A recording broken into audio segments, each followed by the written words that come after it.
ಎಲ್ಲ ಪ್ರೀತಿಯ ಕರ್ನಾಟಕದ ಜನತೆಗೆ ನಮಸ್ಕಾರ ನಮಸ್ಕಾರ ನಮಸ್ಕಾರ. ನಮ್ಮ ಲೋ ನವೀನ ಸಿನಿಮಾದ ಕ್ವಾಣಾಣೆ ಹಾಡು ನಂಬರ್ 1 ಟ್ರೆಂಡಿಂಗ್ ಅಲ್ಲಿದೆ ಯೂಟ್ಯೂಬ್ನಲ್ಲಿ.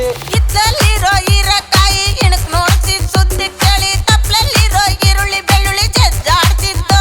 ಮತ್ತೆ ಇನ್ಸ್ಟಾಗ್ರಾಮ್ ಅಲ್ಲಿ ಒಂದು 20 ಮಿಲಿಯನ್ಸ್ ವ್ಯೂಸ್ ಅಂದರೆ ಸಾಕಷ್ಟು ವ್ಯೂಸ್ಗಳು ತುಂಬ ಪೇಜಸ್ಗಳಲ್ಲಿ ಎಲ್ಲರೂ ರೀಲ್ಸ್ ಮಾಡ್ತಾ ಇದ್ದಾರೆ, ಸಾಕಷ್ಟು ವ್ಯೂಸ್ ಆಗ್ತಿದೆ. ಇವತ್ತು ನಂಬರ್ 1 ಟ್ರೆಂಡಿಂಗ್ ಇರೋದ್ರಿಂದ ನಮ್ಮ ಚಾಮಮ್ಮ ಮತ್ತು ಲಕ್ಷ್ಮಮ್ಮ ಅವರ ಊರಿಗೆ ಬಂದು ಅವರ ಬಂಧು ಬಳಗ ಎಲ್ಲ ಸೇರಿ ಇವತ್ತು ಸೆಲೆಬ್ರೇಟ್ ಮಾಡ್ತಾ ಇದ್ದೀವಿ.